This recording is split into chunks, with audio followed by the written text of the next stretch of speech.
un bon designer pour moi, c'est quelqu'un qui a la vision produit, une vision sur le long terme. C'est-à-dire que il design pas pour lancer un produit demain, il design pour que son produit reste pendant des années dans les mains des utilisateurs. Bienvenue sur la French Touch, le podcast dédié au meilleur du produit et design français. Dans ce nouvel épisode, je vais à la rencontre d'Alexis Doro, product designer chez Bankin. Nous parlons de son expérience à Montréal, à travailler en remote, de sa stack d'outils pour automatiser au maximum, ou encore de design émotionnel et du rebranding de Bankin. Enfin, avis à tous les motion designers, product designers et autres, Alexis vous invite à rejoindre la communauté qu'il a co-créée qui s'appelle French Product Designer. À noter, le podcast a été enregistré entre Paris et Montréal, il se peut donc que vous entendiez quelques variations sonores. Mais bon, ça fait partie des joies du podcasting. Si le podcast vous plaît, s'il vous plaît, pensez à laisser un commentaire et idéalement 5 étoiles sur iTunes, cela me permet de le faire découvrir à d'autres personnes. Merci beaucoup Alexis de venir sur la French Touch podcast. Tu es dans le digital depuis plus de 10 ans, d'abord comme directeur artistique junior chez Full Six, puis tu as travaillé comme product designer chez Tigerly pendant un peu moins d'1 an, avant de travailler à partir de 2010 comme freelance. En 2015, tu rejoins Bankin, qui est l'application mobile qui permet de gérer les finances personnelles, et tu travailles aujourd'hui pour eux en tant que product designer, mais depuis Montréal en remote. C'est ça ? Exactement, ouais. Ok. Pourquoi t'installer à Montréal, déjà ? En fait, ça fait 2 ans que je suis parti donc à Montréal. J'ai fait une première année à Paris dans les locaux. Et lorsque ma copine a eu une opportunité donc de partir à Montréal, on a tout de suite regardé un petit peu ce qui se passait là-bas. Et il y a vraiment tout un écosystème autour de l'art. Et du coup, ça attire beaucoup d'artistes. Et quand t'as déménagé à Montréal, tu le savais ça ou t'as découvert au fur et à mesure ?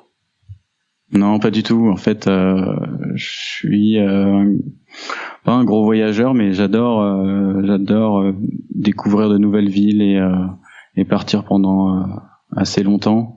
J'ai fait toute l'Asie du Sud-Est pendant plusieurs mois et après être parti comme ça pendant ma période de freelance, et en revenant à Paris, j'ai trouvé un job, j'étais bien, et puis comme je te disais, avec l'opportunité qui s'est offerte à ma blonde, comme on dit ici, parce que on a passé une copine, on a passé une blonde. Et donc voilà, j'ai juste saisi l'opportunité de me dire, je travaille.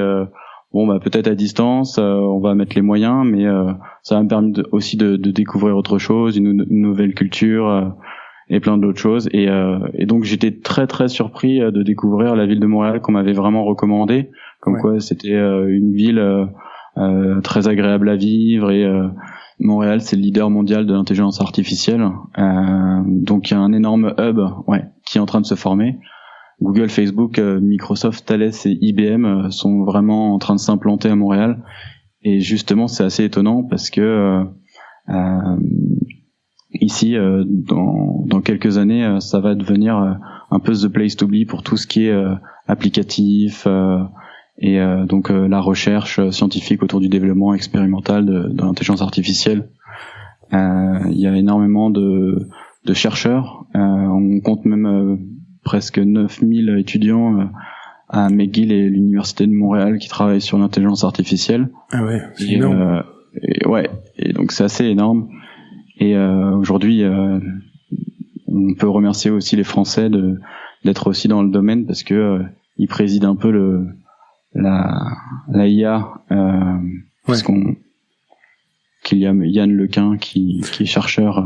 Oui, le directeur de recherche intelligence artificielle chez Facebook, ouais. Ouais, voilà. Ouais. Ça a été facile. Ça faisait 1 an que t'étais chez Bankin. Ils avaient déjà une grosse équipe product design ou pas quand t'es arrivé? Et est-ce que ça a été facile pour toi de bouger? C'était pas prévu. Moi, de toute façon, j'apporte énormément d'importance à Bankin et je pense qu'ils le savent. J'essayais de vouloir garder le contact avec Bankin. Je m'étais même dit peut-être qu'en freelance c'est peut-être un contrat qui pourrait fonctionner. C'est vrai que c'était une grande chance qui m'ait donné l'opportunité de continuer à distance, puisqu'ils m'ont fait concrètement un contrat de salarié détaché. Et le contrat de détaché, en fait, te permet juste de pouvoir travailler n'importe où dans le monde avec les mêmes conditions qu'un salarié qui vient tous les jours dans les locaux. Ah, c'est excellent ça. Ils ont fait déjà cet effort-là. Ils ont fait aussi toute l'équipe travaille depuis 2 ans sur le fait que il faut mettre en place des outils, des réunions.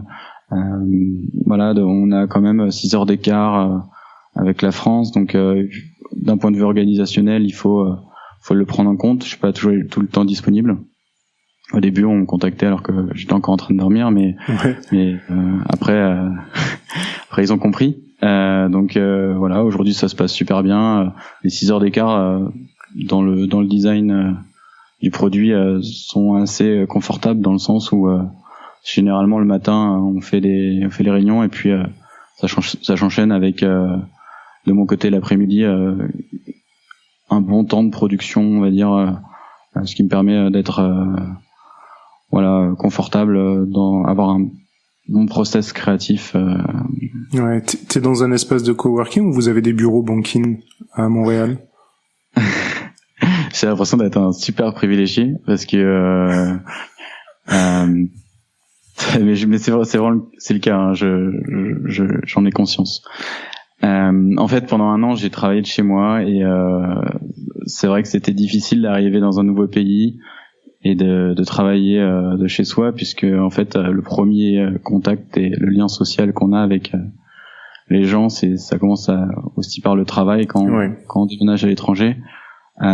Pour le coup, moi j'allais dans un café, puisque je me voyais pas pour l'instant prendre un espace de coworking. Je savais pas trop où on allait se positionner au niveau de l'appartement, etc. Puis je savais même pas si ça allait durer. C'était vraiment un test quand même. Ouais. Travailler en remote en France, il y en a plein qui le font, des développeurs, product designers, etc. Mais de décider de bouger à l'étranger avec une différence de time zone aussi importante, c'est vrai que, c'est intéressant d'avoir ton retour d'expérience là-dessus, parce que je pense que c'est pas si commun que ça, à part potentiellement pour des grandes boîtes, mais du coup, t'es pas rattaché aux mêmes équipes. Non, c'est sûr. Je pense que c'est un pari qui est gagné quand même par rapport à ça. Je pense que toute la start-up déjà l'a mis en place et maintenant il y a d'autres salariés qui ont déménagé aussi dans le sud de la France comme exemple pour justement bénéficier de vivre là où ils veulent et de pouvoir continuer à travailler, puisque voilà, la collaboration à distance a bien fonctionné. Donc je pense qu'ils sont de plus en plus ouverts. En fait voilà, moi je voulais vraiment continuer avec eux, et le fait d'avoir travaillé en freelance aussi à l'étranger pendant mon parcours, comme je le disais tout à l'heure, avec une time zone aussi importante, parce qu'en Asie c'était encore pire parce que c'était de l'autre côté, mais je me sentais assez à l'aise en fait. Avec ça. C'est vrai que le fait d'avoir 1 an d'expérience, c'était un peu plus solide, parce que je connaissais quand même l'équipe, je savais même discuter avec eux, c'est bête, mais prendre la température chaque jour, voir vraiment, connaître vraiment la personne et pouvoir dire non quand ça va pas, parce que je pense que la communication c'est ce qui fait partie de la réussite d'une mission en remote. J'ai des amis en fait qui sont ici, qui travaillent avec Metalab qui est une agence de product designer qui est basée à Vancouver. Elle recrute essentiellement des designers en remote. Ça se passe très bien avec l'ensemble des équipes. C'est implanté en fait dans la culture de l'entreprise. S'ils le font dans ce type de boîte là, c'est qu'ils veulent les meilleurs. Et qui vont se permettre d'outrepasser la condition géographique pour l'équipe. Alors forcément, ça demande que chaque année ou tous les 6 mois, l'équipe se retrouve pour qu'ils puissent ensemble se retrouver et discuter, se connaître, parce que comme je le disais, la communication c'est ce qui va vraiment Et là, on parle de Metalab, hein. Parce que je sais que Buffer, ils le font aussi. Enfin, il y a de plus en plus de startups qui revendiquent le fait de pouvoir travailler en remote. Ouais. Après, ce qui m'intéresse, c'est effectivement, tu vois, à quelle fréquence tu vois les gens très concrètement, parce que, se voir via un écran, ok, super, mais il y a il y a la communication non verbale, les papos, j'en sais rien, moi, les trucs qui se racontent à la machine à café, tu les as pas quand t'es connecté via un Slack ou un Zoom ou quoi que ce soit, tu vois. Donc, il y a quand même une différence. Et comment t'arrives est-ce que c'est important, ou est-ce que t'arrives à le contrebalancer d'une manière ou d'une autre avec des outils ou... Effectivement, il faut mettre des moyens en place. Il y a des outils qui permettent de collaborer facilement avec l'équipe. Il y a InVision pour mettre tous ces commentaires et passer en revue tous les écrans. Il y a Paper je salue au passage Kevin qui a été interviewé là-dessus. C'est un produit que j'adore et qui me sert quotidiennement pour structurer ma pensée et faire les briefs avec l'équipe. Mais de plus en plus, on passe aussi sur le produit Slide, qui est un mélange entre Slack et Paper. Voilà, donc il y a plein de produits. Je vais même te parler de quelques produits qu'on utilise et qui sont pas forcément courants. J'ai acheté récemment une caméra qui est sur un pied et qui permet par exemple d'orienter à 360. Non, qui permet d'orienter et d'avoir une vue au-dessus d'une feuille de papier, et ça permet en fait tout simplement de dessiner ou de croquer des wireframes et de discuter avec l'équipe, parce que des fois c'est peut-être plus facile de passer sur le papier ou de montrer des schémas, etc. pour discuter. Et voilà, les outils sont... c'est génial. Comment ça s'appelle ça? Comment ça s'appelle? C'est IPEVO. C'est une caméra qui est pas très chère et que je recommande à tous les gens qui font du remote. Ça permet juste via Skype de s'échanger des idées comme si on était à côté. Voilà. Après, tout au long du design du process, on utilise différents outils comme Sketch maintenant avec la collaboration avec alors nous on n'utilise pas Abstract pour le coup chez Bankin, mais parce que je suis tout seul en design. On n'est pas encore rentré dedans, mais on utilise plein d'autres outils comme Zeppelin aussi pour faire la livraison des maquettes. Ouais. Et puis pour mettre toutes les informations. Aussi j'établis sur Paper. Pour l'instant j'utilise Paper.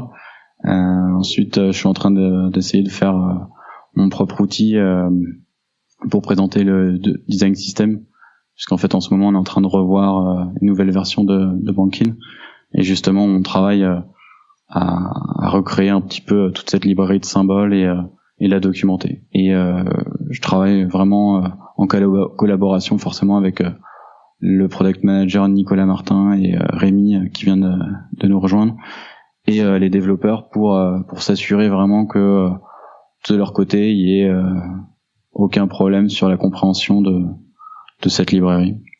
Pour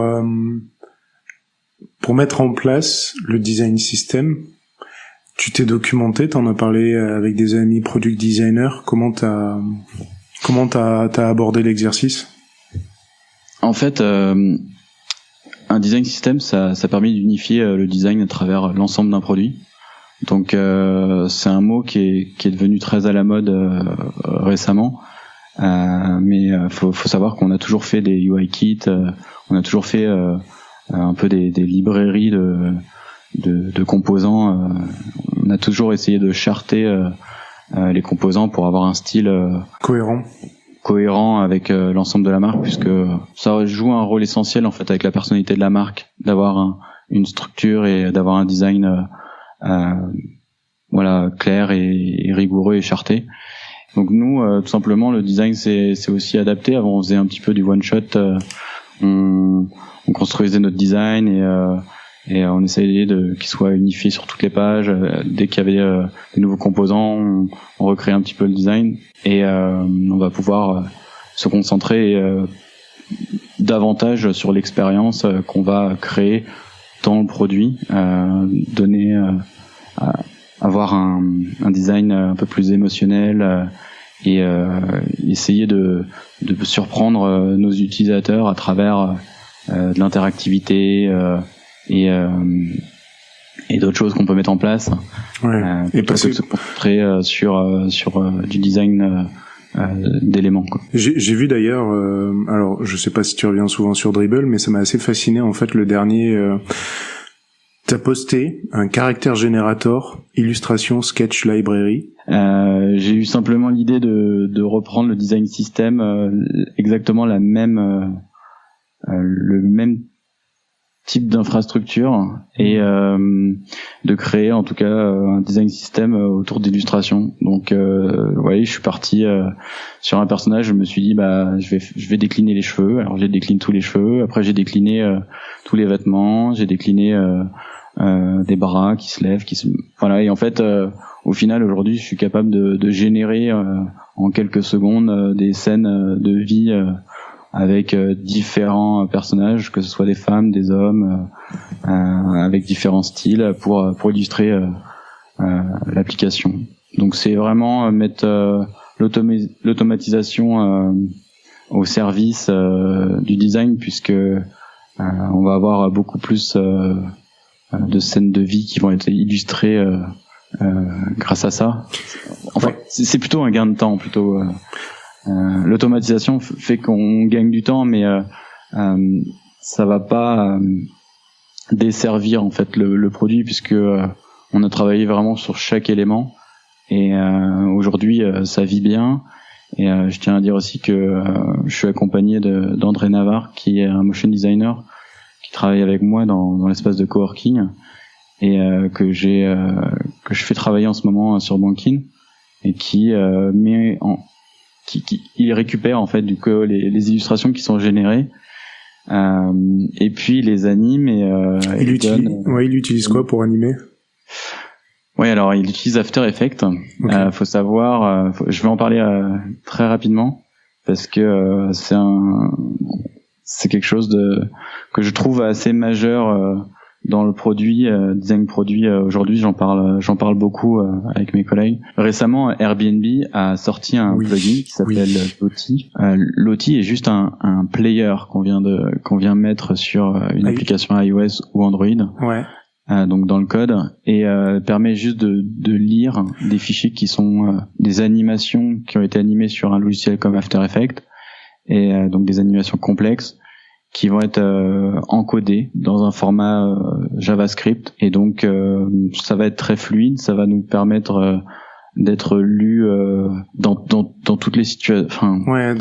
Parce que la problématique qui existe à l'heure actuelle, c'est que le designer ou le motion designer, il s'éclate sur After Effects, il fait ses super animations, et après c'est le développeur qui doit se taper de coder à la main et essayer de retranscrire en code le travail qui a été fait sur After Effects par le motion designer. Et Lottie, via le plugin Bodymotion sur After Effects, donc c'est le player qui permet de lire sous forme de code les animations qui ont été faites par le designer. C'est ça, en fait.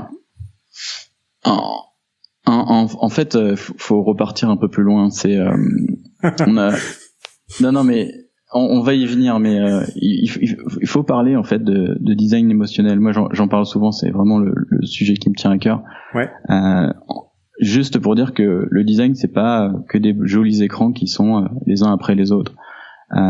Aujourd'hui, on voit que pour créer la surprise, pour créer de l'émotion chez l'utilisateur, il faut rendre le contenu interactif. Donc le contenu interactif, c'est le fait de faire bouger des éléments ou de les animer, et donc Airbnb l'a très bien compris, et s'est dit tout simplement il faudrait qu'on ait une sorte de lecteur qui soit capable de lire des animations complexes, parce que les développeurs ne feront jamais ça. Ça prendrait peut-être 2-3 jours à développer, mais ils le feraient une fois, 2 fois, mais pas sur toute une application. Et on voit en fait que avec cette librairie Lottie, on est capable de faire des choses superbes. Par exemple là, donc les illustrations, c'est des boucles de 5 secondes avec des personnages qui bougent avec de la fausse 3D. On a vraiment l'impression de lire une vidéo, alors que pourtant dans la même page on en a 5-6 qui sont les unes en dessous des autres, et ça se ferait pas sans être généré en code, quoi. Ce serait beaucoup trop lourd. Et pour revenir sur le design émotionnel, c'est hyper intéressant. Comment tu le définis, et deuxièmement, comment tu le traduis toi chez Bankin? Alors c'est vrai que moi le design émotionnel, je l'ai découvert avec le livre de Aaron Walter qui s'appelle justement Design émotionnel. Ouais. Il présente des concepts et des techniques qui intègrent en fait des expériences émotionnelles pour les utilisateurs dans la conception d'interfaces ergonomiques. Et on se rend pleinement compte que le design propageait des émotions, mais que c'était pas que du design, mais c'était toute une expérience. C'est-à-dire que on va parler aussi d'un ton rédactionnel, on va parler ça peut être même sonore, ça peut être de l'interaction. On va essayer de trouver des moyens qui utilisent aussi l'humour, la gamification, un côté un peu ludique, pour provoquer justement une émotion chez l'utilisateur et pour qu'il s'en rappelle positivement et qu'il passe un bon moment. Et voilà, notre but c'est... Comment tu arrives à intégrer du design émotionnel, à rendre l'application suffisamment agréable pour que les gens la recommandent? C'est une application pour gérer ses finances. Ouais. En fait, vraiment, ma mission, c'était celle-là. En fait, il y a 3 ans, quand j'ai rejoint Bankin, mon objectif, c'était vraiment de rendre cette application sexy. Quand je dis sexy, c'est je voulais qu'elle soit qu'elle soit très colorée, qu'elle donne envie d'y rester. Je voulais que la personne passe un bon moment dessus et qu'elle se différencie en fait de l'univers bancaire. Maintenant, on avait toujours en tête de se dire qu'il faut qu'elle reste, l'utilisateur devait quand même rester rassuré, puisqu'on utilise quand même ses comptes bancaires. Donc c'était un peu oui, c'est pas une application de jeu quoi. T'es pas sur Candy Crush non plus. Oui, voilà, c'est quand même on doit rester sérieux et on doit rester fiable. Ouais. Et utilisable, et voilà, mon rôle c'était de la rendre agréable en fait. Comment t'arrives à rendre quelque chose d'agréable, sexy, nouveau dans un environnement aussi triste entre guillemets, tout en gardant ce sérieux qui est nécessaire pour avoir la confiance des utilisateurs sur la donnée la plus sensible qui soit. Ouais. Je pense qu'il faut faire attention aux détails en fait. On regarde l'application, on se rend pas forcément compte. C'est un ensemble, mais en fait chaque détail compte. Et j'avoue qu'en arrivant, j'ai tout de suite commencé déjà par le branding qu'il fallait revoir.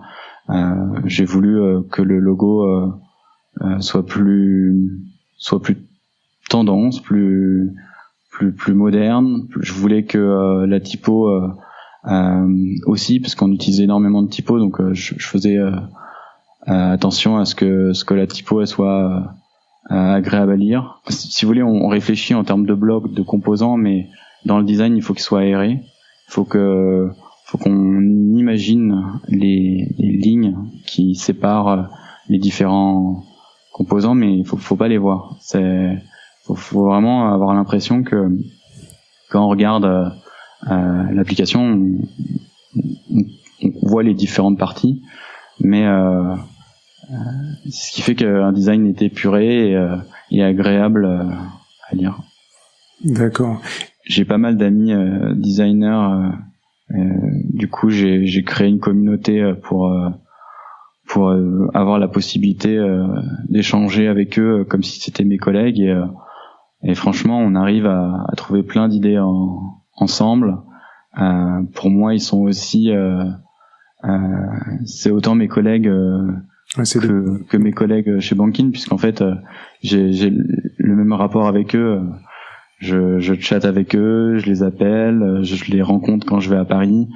Donc voilà, c'est en créant une proximité avec certaines personnes et en tout simplement en les aidant sur leurs projets. Ils me donnent leur retour également sur mes projets, et il y a peut-être pas un autre designer dans l'équipe, mais mais il y en a plusieurs en tout cas. Oui, il y en a plein. La communauté en question, c'est French Product Designer. C'est ce que tu as créé, enfin que tu as co-créé effectivement la communauté qui est à la base une communauté Slack. Alors effectivement, on a donc créé French Product Designer, qui est en fait une communauté qu'on a construit petit à petit entre copains pour parler de design.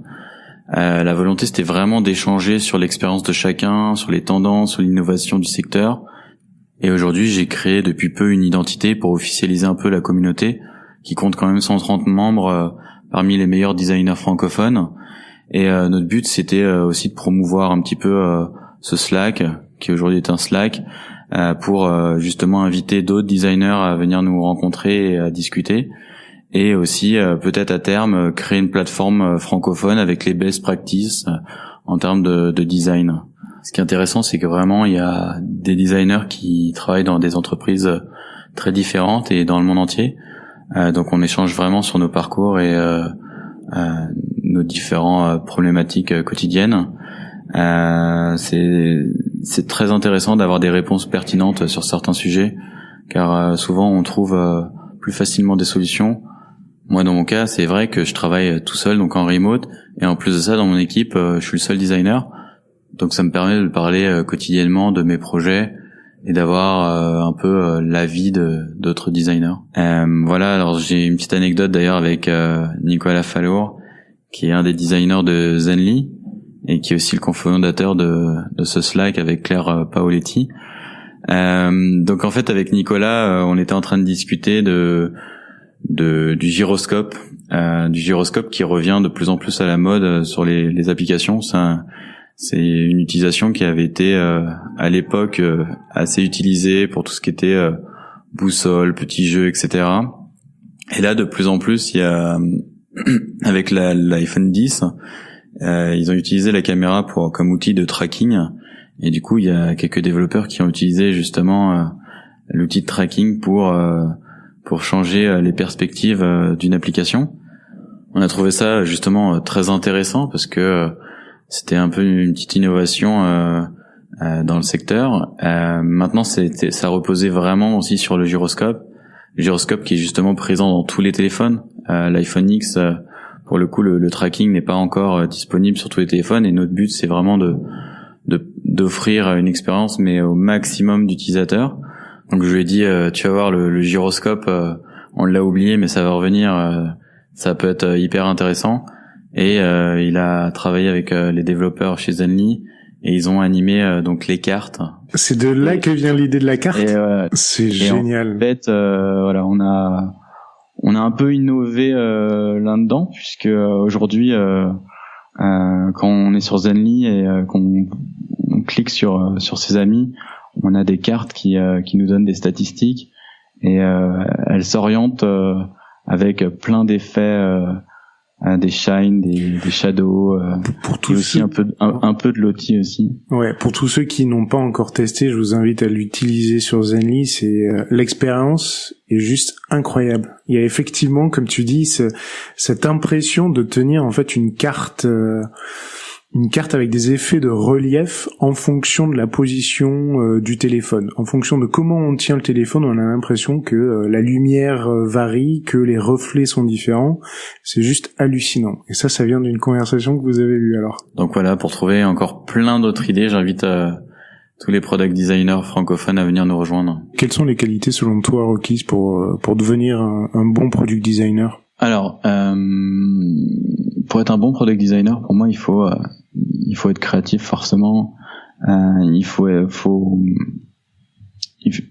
être très curieux. Je pense que il faut s'intéresser. Faut savoir suivre les tendances, essayer d'innover justement. Donc, de par les nouvelles technologies, essayer de trouver de nouveaux comportements. Ça, c'est ce qu'on va retenir, mais et puis on va essayer de trouver de nouvelles interactions. Mais il y a vraiment un point sur lequel j'insiste beaucoup. Pour moi, c'est la rigueur en fait. Comme je te parlais tout à l'heure de design system, pour moi, il faut s'imposer une rigueur de faire et pour pouvoir automatiser, etc. Faut réussir une fois qu'on a cherché, qu'on a trouvé de l'inspiration, qu'on a créé, faut savoir le charter et faut savoir s'y tenir pour créer une marque forte. C'est vraiment je trouve quelque chose d'hyper important, et c'est dur au quotidien de le faire, mais c'est ce qui fera demain la différence en fait sur le travail d'un bon product designer. Pour moi, c'est la rigueur.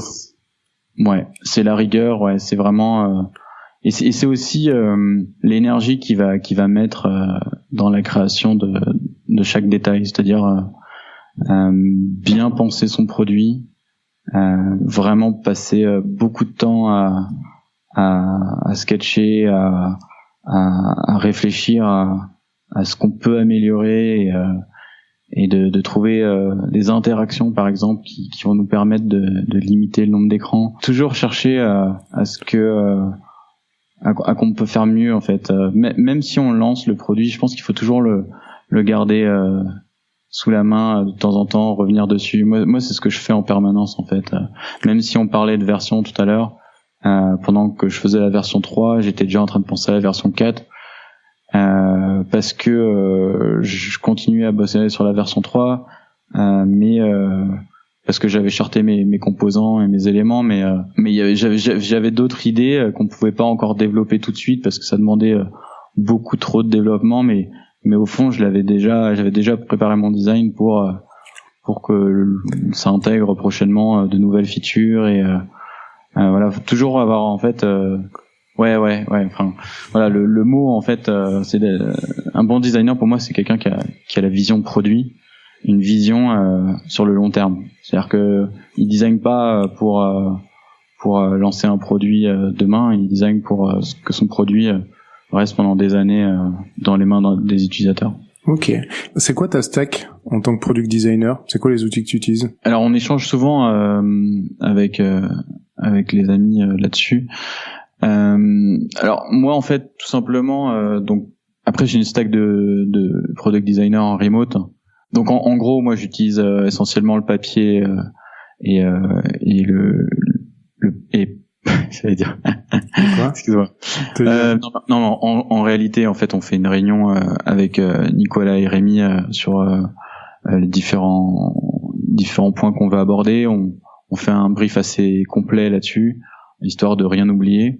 Ensuite, ça dépend de là où je suis dans le projet, c'est-à-dire est-ce qu'on lance une nouvelle feature ou est-ce que on cherche plutôt à améliorer une feature déjà existante. Donc je vais généralement faire des boards d'interaction avec InVision. Il y a une feature board qui permet de glisser plein d'images, et donc je passe 1 à 2 heures en train de regarder dans ce qui fait sur Dribbble, Behance, ce qui se fait aussi sur les apps, parce que je trouve que on a beau chercher de l'inspiration ailleurs, mais là où généralement on trouve le plus d'inspiration, c'est vraiment dans les apps qu'on a dans son téléphone. Des fois c'est pas forcément le concurrent, c'est des principes qui ont été utilisés sur d'autres apps. Donc voilà, tout simplement. Ensuite il faut aussi innover, donc on réfléchit de notre côté à faire un flow intéressant selon ce qu'on a envie de présenter, et de bien penser toute l'expérience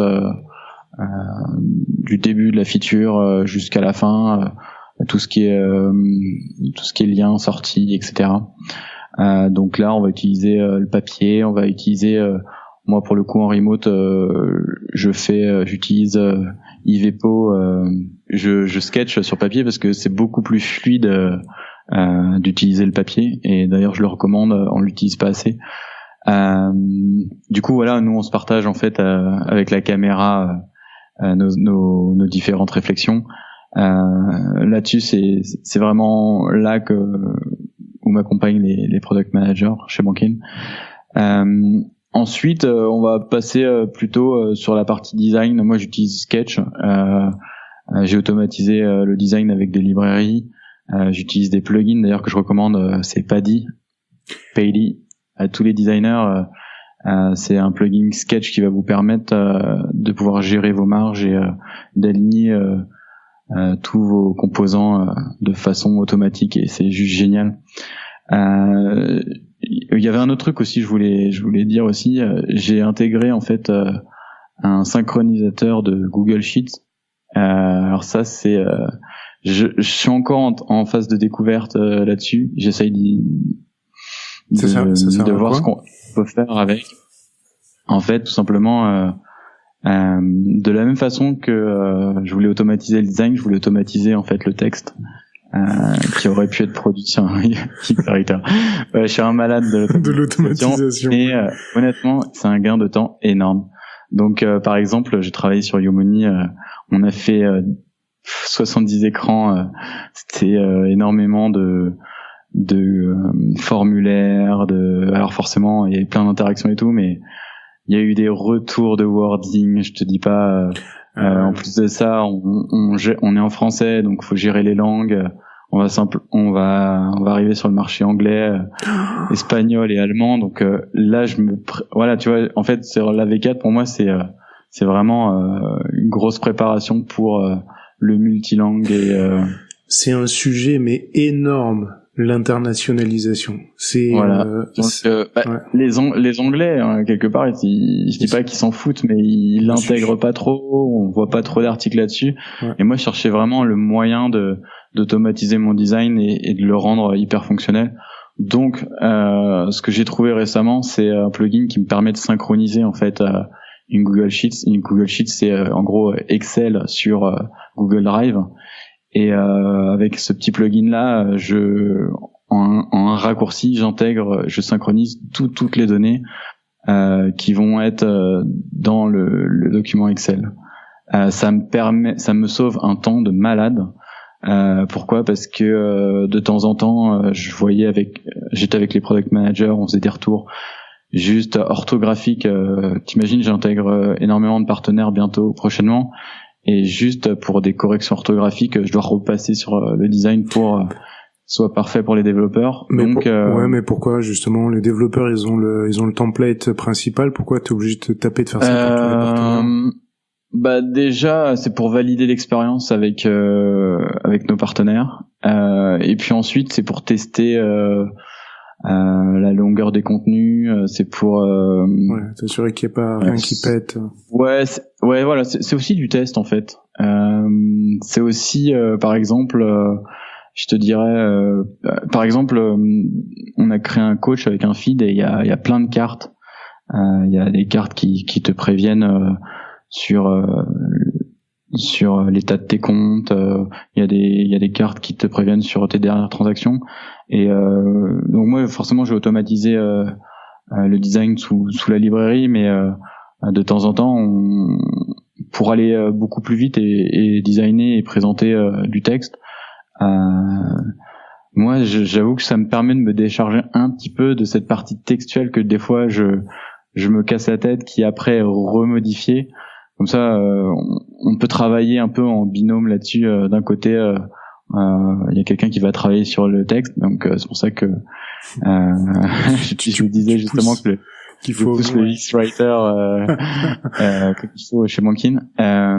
Oui, et donc enfin bref, pour finir, en tout cas c'est un plugin que j'exploite en ce moment et qui je pense est très intéressant.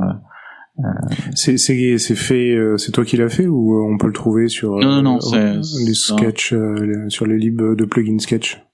Ouais. Ben, je pourrais peut-être faire un article et présenter comment je l'utilise, parce que il y a juste un petit plugin qui est pas très connu, qui est disponible sur GitHub. Mais ouais, non voilà, le but c'est vraiment de se donner les best practices pour aller plus vite et voilà, une fois que le design est fait, le but c'est vraiment d'automatiser. Regarde, moi je te disais Paidy, c'est un plugin qui gère en gros ça règle les marges et selon le contenu du texte, ça va tout va s'adapter.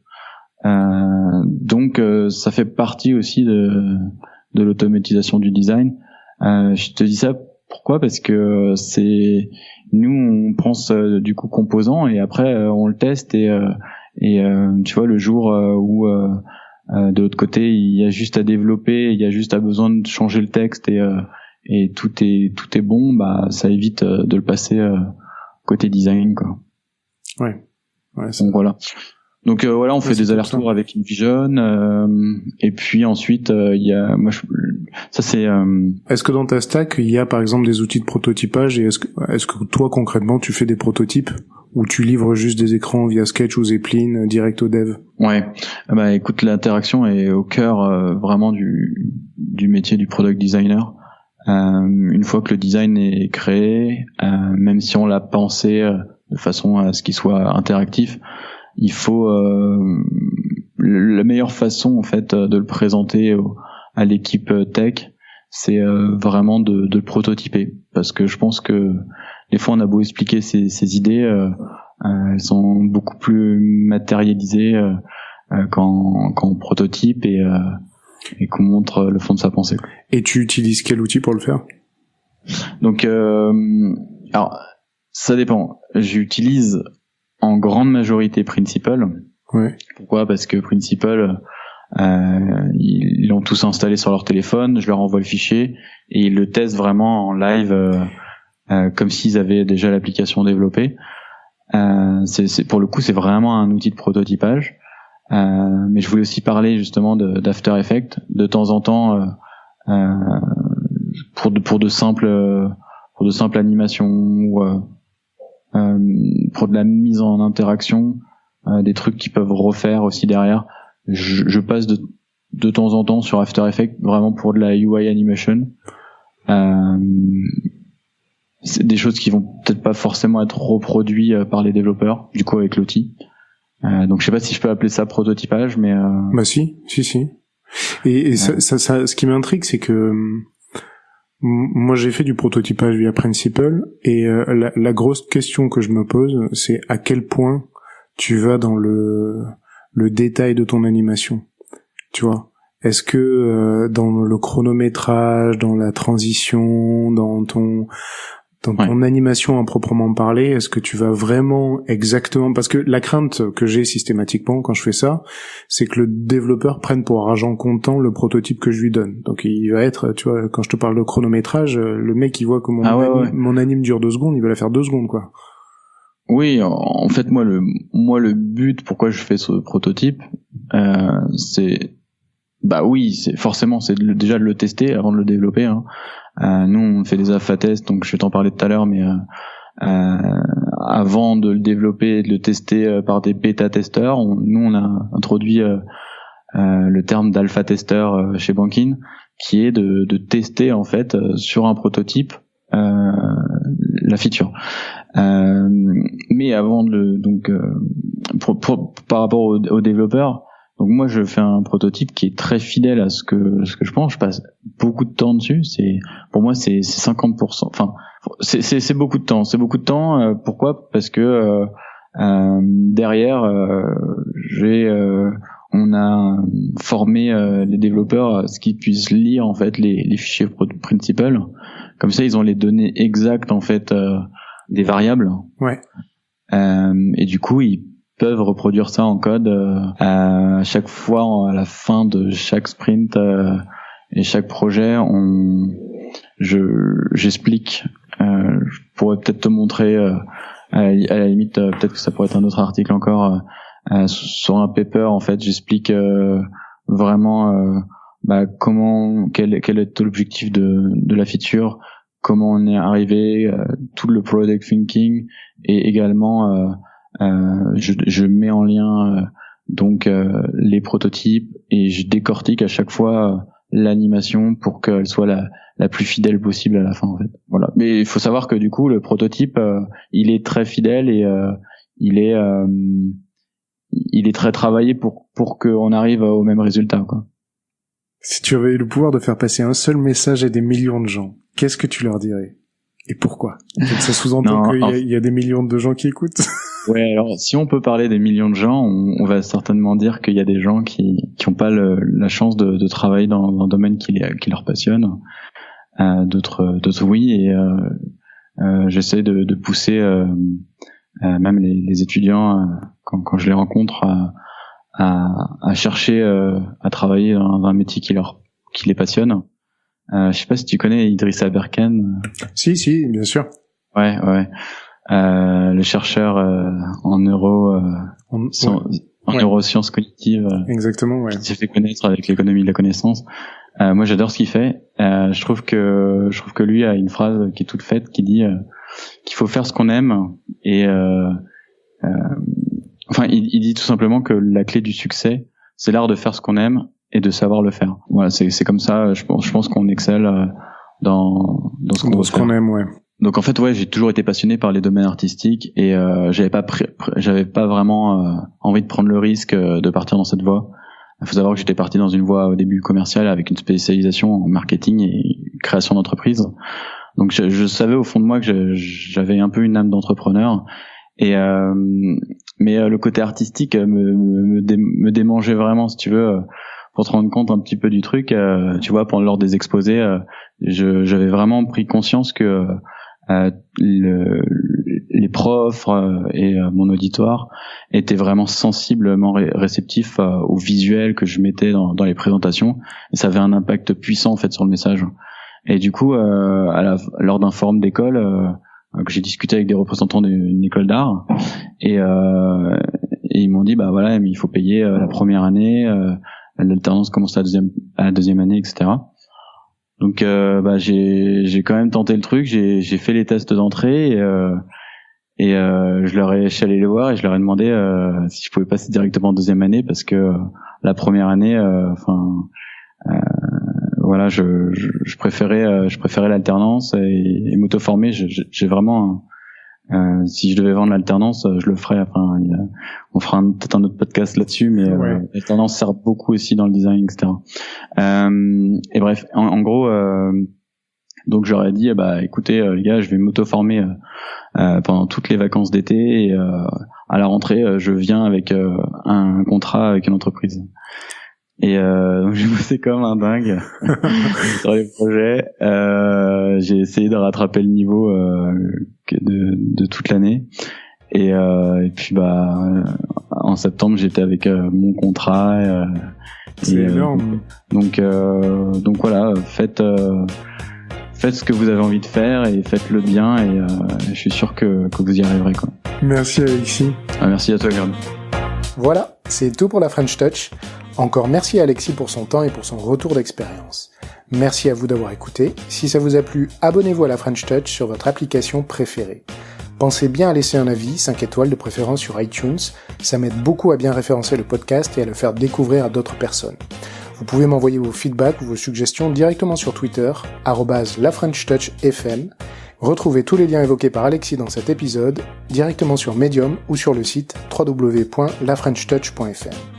Merci beaucoup et à la semaine prochaine pour un nouvel épisode avec un format un peu différent.